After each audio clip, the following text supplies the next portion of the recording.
എല്ലാവർക്കും നമസ്കാരം. ഓം ഗണപതേ നമ. വിഘ്നങ്ങളെ നീക്കുന്ന ജ്ഞാനത്തിന്റെ ദൈവമായ ഗണപതി ഭഗവാന്റെ ജനന കഥ നിങ്ങൾക്കറിയാമോ? ഹിന്ദു മതപ്രകാരം ഗണങ്ങളുടെ അധിപൻ അഥവാ ഗണേശനാണ് ഗണപതി. പരമശിവന്റെയും പാർവതീ ദേവിയുടെയും ആദ്യപുത്രനാണ് ഗണപതി. ബുദ്ധിയുടെയും സിദ്ധിയുടെയും ഇരിപ്പിടമായാണ് മഹാഗണപതിയെ കണക്കാക്കുന്നത്. മനുഷ്യ ശരീരവും ആനയുടെ തലയും 4 കൈകളും ഉള്ളതായാണ് ഗണപതിയെ വർണ്ണിച്ചിരിക്കുന്നത്. ഒരു കൊമ്പ് ഒടിഞ്ഞതായി പറഞ്ഞിരിക്കുന്നു. പൊതുവെ വിഘ്നങ്ങൾ അകറ്റുന്ന ദേവനായാണ് ഗണപതിയെ പറയുന്നത്. ആധ്യാത്മിക മാർഗത്തിലും ലോക വ്യവഹാരങ്ങളിലും ഉണ്ടാകുന്ന വിഘ്നങ്ങൾ ഗണപതിയുടെ അനുഗ്രഹം ലഭിച്ചാൽ ഇല്ലാതെയാകും എന്നാണ് വിശ്വാസം. ശൈവരെയും വൈഷ്ണവരെയും പോലെ ഗണപതിയെ ഇഷ്ടദേവതയായി ആരാധിക്കുന്ന സമൂഹങ്ങൾ പണ്ടുണ്ടായിരുന്നു. ഇവരെ ഗാണപത്യന്മാർ എന്ന് പറയുന്നു. ഏത് ശുഭകാര്യവും തുടങ്ങുന്നതിനു മുമ്പ് നമ്മൾ ആദ്യം പ്രാർത്ഥിക്കുന്നത് ഗണപതിയെയാണ്. പാർവതി ദേവിയുടെ സ്നേഹത്തിൽ നിന്ന് ജനിച്ച മഹാനായ ഗണേശന്റെ അതിശയകരവും ആത്മീയത നിറഞ്ഞതുമായ ഒരു കഥയാണ് ഇന്ന് നാം കേൾക്കാൻ പോകുന്നത്. പാർവതി ദേവിയുടെ സ്നേഹത്തിൽ നിന്നും ജനിച്ച മഹാനായ ഗണേശന്റെ കഥ. ഒരു ദിവസം പാർവതി ദേവി കൈലാസ പർവ്വതത്തിൽ കുളിക്കാനുള്ള തയ്യാറെടുപ്പിലായിരുന്നു. മറ്റുള്ളവരുടെ ശല്യപ്പെടുത്തൽ ആഗ്രഹിക്കാത്തതിനാൽ തന്റെ ഭർത്താവായ ശിവന്റെ കാളയായ നന്ദിയോട് വാതിൽക്കൽ കാവൽ നിൽക്കാനും ആരെയും കടന്നു പോകാൻ അനുവദിക്കാതിരിക്കാനും പറഞ്ഞു. പാർവതിയുടെ ആഗ്രഹങ്ങൾ നിറവേറ്റാൻ ഉദ്ദേശിച്ചുകൊണ്ട് നന്ദി വിശ്വസ്തയോടെ തന്റെ സ്ഥാനം ഏറ്റെടുത്തു. എന്നാൽ ശിവൻ സ്വാഭാവികമായും അകത്തേക്ക് വരാൻ ആഗ്രഹിച്ചപ്പോൾ നന്ദി ആദ്യം ശിവനോട് വിശ്വസ്തത പുലർത്തി കടന്നു പോകാൻ അനുവദിച്ചു. കോപിതയായ പാർവതീ ദേവി അങ്ങനെ തന്റെ ശരീരത്തിൽ നിന്ന് മഞ്ഞൾ കുഴമ്പെടുത്ത് അതിൽ ജീവൻ സൃഷ്ടിച്ചു. അവൾ ഗണേശനെ സൃഷ്ടിച്ചു. അവനെ തന്റെ സ്വന്തം വിശ്വസ്തനായ മകനായി പ്രഖ്യാപിച്ചു. ഈ പുത്രൻ അവന്റെ അമ്മയുടെ കാവൽ ഭടനായി ആജ്ഞകൾ അക്ഷരം പ്രതി അനുസരിച്ചു പോന്നു. ആ ബാലനോട് ദേവി പറഞ്ഞു, നീ എന്റെ മകനാണ്. ഞാൻ സ്നാനം ചെയ്യുമ്പോൾ ആരെയും അകത്തു കടക്കാൻ അനുവദിക്കരുത്. ആ ബാലൻ ഭക്തിയോടെ തന്റെ അമ്മയുടെ വാക്കുകൾ അനുസരിച്ചു. ശിവൻ പ്രവേശിക്കാൻ പോകുന്ന സമയത്ത് ഭഗവാനെ ഗണപതി തടഞ്ഞു. എന്റെ അമ്മയുടെ അനുവാദമില്ലാതെ ആരും അകത്തു പോകാൻ പാടില്ല. ഒരു വിചിത്ര ബാലനെ കണ്ടു കോപാകുലനായ ശിവൻ തന്റെ സൈന്യത്തെ കുട്ടിയെ നശിപ്പിക്കാൻ ഉത്തരവിട്ടു. പക്ഷേ അവരെല്ലാവരും പരാജയപ്പെട്ടു. ദിവ്യകോപത്തിൽ ശിവൻ തന്റെ ത്രിശൂലം ഉയർത്തി ഒറ്റ പ്രഹരത്തിൽ ആ ബാലന്റെ തല വെട്ടിമാറ്റി. ഗണേശന്റെ തല ഭഗവാൻ വെട്ടിക്കളഞ്ഞു. തൽക്ഷണം അവനെ കൊന്നു. പാർവതി സ്നാനം കഴിഞ്ഞ് പുറത്തു വന്നപ്പോൾ തന്റെ മകന്റെ ജീവനില്ലാത്ത ശരീരമാണ് കാണുന്നത്. അവൾ ദുഃഖത്തിൽ തകർന്നു. അവളുടെ കോപം ലോകത്തെ തന്നെ നശിപ്പിക്കാനൊരുങ്ങി. അവൾ ഭീകരമായ രൂപം സ്വീകരിച്ചു. വളരെ കോപാകുലയായി അപമാനിതയായി മുഴുവൻ സൃഷ്ടിയെയും നശിപ്പിക്കാൻ തീരുമാനിച്ചു. സൃഷ്ടാവ് എന്ന നിലയിൽ ബ്രഹ്മാവിന് സ്വാഭാവികമായും ഇതിൽ വളരെ പ്രശ്നങ്ങൾ ഉണ്ടായിരുന്നു. അവളുടെ കടുത്ത പദ്ധതി പുനഃപരിശോധിക്കണമെന്ന് അവരെല്ലാവരും അപേക്ഷിച്ചു. എന്നാൽ 2 നിബന്ധനകൾ പാലിച്ചാൽ മാത്രമേ താൻ അങ്ങനെ ചെയ്യൂ എന്ന് ദേവി പറഞ്ഞു. 1. ഗണേശനെ ജീവിതത്തിലേക്ക് തിരികെ കൊണ്ടുവരിക. 2. മറ്റെല്ലാ ദേവന്മാരുടെയും മുമ്പാകെ അവനെ എന്നേക്കുമായി ആരാധിക്കണം. ദേവന്മാർ എല്ലാവരും ഭയന്നു. ശിവനോട് അപേക്ഷിച്ചു, ദേവാ, ഈ ബാലനെ വീണ്ടും ജീവിപ്പിക്കണം. ഈ സമയമായപ്പോഴേക്കും തണുത്തുറഞ്ഞ ശിവൻ തന്റെ തെറ്റു മനസ്സിലാക്കി.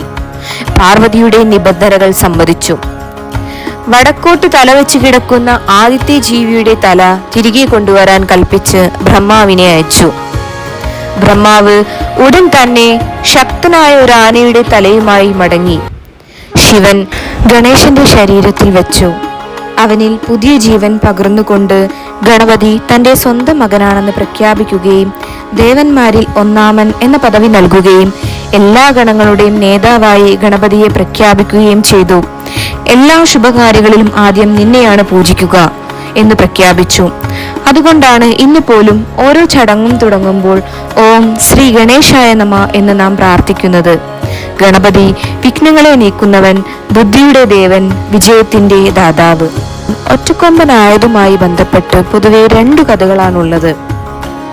പാർവതിക്കും ശിവനും കാവൽ നിന്ന ഗണപതി ശിവനെ കാണാൻ വന്ന പരശുരാമനെ തടഞ്ഞു നിർത്തിയെന്നും ഇതിൽ ക്രുദ്ധനായ പരശുരാമൻ തന്റെ മഴുവെടുത്ത് ഗണപതിയുടെ ഒരു കൊമ്പ് അഴിഞ്ഞു കളഞ്ഞുവെന്നും ഒരു കഥ പറയുന്നു. ഇങ്ങനെയാണ് ഗണപതി ഒറ്റക്കൊമ്പനായത്രേ. പക്ഷേ മറ്റൊരു കഥ എന്തെന്നാൽ പൊതുവെ എല്ലാവർക്കും അറിയപ്പെടുന്നൊരു കഥയാണ്. വേദവ്യാസൻ പറഞ്ഞുകൊടുത്ത് ഗണപതി മഹാഭാരതം എഴുതിയെന്നാണല്ലോ നാം അറിയുന്നത്. എഴുതിക്കൊണ്ടിരിക്കുമ്പോൾ എഴുത്താണി ഒടിഞ്ഞു പോയത് കൊണ്ട് ഗണപതി തന്നെ തന്റെ സ്വന്തം കൊമ്പൊടിച്ച് എഴുതിയെന്നും കഥയുണ്ട്. ഏകദേശം 32 തരത്തിലുള്ള ഗണപതികൾ ഉണ്ടെന്നാണ് വിശ്വാസം. ഗണപതിയുടെ 32 പേരുകളും അവയുടെ അർത്ഥവും നമുക്ക് നോക്കാം. ഗണേശൻ, ഗണങ്ങളുടെ നേതാവ്. വിനായകൻ, തടസ്സങ്ങൾ നീക്കുന്നവൻ. വിഘ്നേശ്വരൻ, വിഘ്നങ്ങളുടെ നാഥൻ. ഗജാനനൻ, ആനയുടെ മുഖമുള്ളവൻ. ലംബോദരൻ, വലിയ ഉദരമുള്ളവൻ. ഏകദന്തൻ, ഒരു ദന്തം മാത്രമുള്ളവൻ. ഗണാധിപൻ, ഗണങ്ങളുടെ അധിപൻ. ഗണനാഥൻ, ഗണങ്ങളുടെ നേതാവ്. സിദ്ധി വിനായകൻ, വിജയവും സിദ്ധിയും നൽകുന്നവൻ. ഹേരമ്പൻ, ദുരിതങ്ങളിൽ നിന്നു രക്ഷിക്കുന്നവൻ. സ്കന്ധാഗ്രജൻ, സ്കന്ദന്റെ മൂത്ത സഹോദരൻ. ദ്വൈമാതുരൻ, 2 മാതാക്കളുള്ളവൻ, അതായത് പാർവതിയും ഗംഗാദേവിയും. ബാലചന്ദ്രൻ, നെറ്റിയിൽ ചന്ദ്രൻ ധരിക്കുന്നവൻ. സുമുഖൻ, സുന്ദരമുഖമുള്ളവൻ. ദുർഗണേശൻ, ദുഷ്ടഗണങ്ങളെ നശിപ്പിക്കുന്നവൻ. കപിലൻ, തവിട്ടു നിറമുള്ളവൻ. വികടൻ, ഭയങ്കര രൂപമുള്ളവൻ. വക്രതുണ്ടൻ, വളഞ്ഞ തുമ്പിക്കൈയുള്ളവൻ. ഗണാധ്യക്ഷൻ, ഗണങ്ങളുടെ മേൽനോട്ടക്കാരൻ. ശൂർപ്പകർണൻ, വലുതായ ചെവികളുള്ളവൻ. ഗജകർണൻ, ആനയെപ്പോലെ ചെവിയുള്ളവൻ. വിഘ്നരാജൻ, വിഘ്നങ്ങളുടെ രാജാവ്. ഉമാസുതൻ, ഉമാദേവിയുടെ മകൻ. ഈശാനപുത്രൻ, ശിവന്റെ മകൻ. മോദകപ്രിയൻ, മോദകം ഇഷ്ടമുള്ളവൻ. ഗൗരീപുത്രൻ, ഗൗരിയുടെ മകൻ. ശിവതനയൻ, ശിവന്റെ പുത്രൻ. അഗ്രപൂജിതൻ, ആദ്യം പൂജിക്കപ്പെടുന്നവൻ. മഹാഗണപതി, മഹത്തായ ഗണപതി. വരസിദ്ധി വിനായകൻ, വരങ്ങളും വിജയവും നൽകുന്നവൻ. ഗണപതി പ്രാർത്ഥനയിലും നൃത്തസംഗീതങ്ങളിലും ഉൾപ്പെടുത്താറുണ്ട്.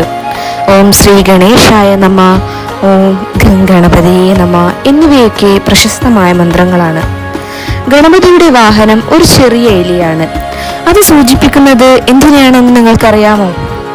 വലിയ ശക്തിയുള്ളവൻ പോലും ചെറിയ കാര്യങ്ങളെ നിയന്ത്രിക്കും എന്നാണ് ഉദ്ദേശിക്കുന്നത്. മഹാഗണപതിയുടെ രൂപത്തിന്റെ ഓരോരോ ഭാഗത്തിനും അതിൻ്റെതായ പ്രത്യേകതകളും അർത്ഥവും ഉള്ളതായാണ് കണക്കാക്കുന്നത്. വലിയ ചെവി, എല്ലാം ശ്രദ്ധിച്ചു കേൾക്കുക എന്ന്. ചെറിയ കണ്ണുകൾ, ഏകാഗ്രത. മോദകം, പരിശ്രമത്തിന്റെ ഫലം. മൂഷിക വാഹനം, ആഗ്രഹങ്ങളെ നിയന്ത്രിക്കുക എന്നിങ്ങനെയാണ്. ആനയുടെ ശിരസ് ബുദ്ധിശക്തിയെയും നിത്യാനിത്യ വിവേകത്തിനെയും വളഞ്ഞ തുമ്പിക്കൈ പ്രണവാകാരത്തിനെയും കുറിക്കുന്നു. ഒറ്റക്കൊമ്പ് മാത്രമുള്ളത് അദ്വൈത ചിന്താ പദ്ധതിയെയാണ് സൂചിപ്പിക്കുന്നത്. സ്ഥൂല ശരീരം സ്ഥൂല പ്രപഞ്ചത്തിനെ ഉൾക്കൊള്ളുന്നവനെന്ന് കാണിക്കുന്നു. ഒരു കാലുയർത്തിയും ഒരു കാല് തറയിൽ ഉറപ്പിച്ചുമുള്ള നിൽപ്പ് ലൗകിക ജീവിതത്തിലും ആധ്യാത്മിക ജീവിതത്തിലുമുള്ള നിലനിൽപ്പിനെയാണ് സൂചിപ്പിക്കുന്നത്. ഒരു കാലുയർത്തിയും ഒരു കാല് തറയിൽ ഉറപ്പിച്ചുമുള്ള നിൽപ്പ് ലൗകിക ജീവിതത്തിലും ആധ്യാത്മിക ജീവിതത്തിലുമുള്ള നിലനിൽപ്പിനെ സൂചിപ്പിക്കുന്നു. 4 കൈകൾ സൂക്ഷ്മ ശരീരത്തിന്റെ 4 ഘടകങ്ങളാണ്. മനസ്സ്, ബുദ്ധി, അഹങ്കാരം, ചിത്തം എന്നിവയാണ് സൂചിപ്പിക്കുന്നത്. ഭഗവാന്റെ കയ്യിലുള്ള മഴു ലൗകിക ജീവിതത്തിൽ നിന്നും ആശകളിൽ നിന്നുമുള്ള വിടുതലിനായുള്ള ആയുധമാണ്.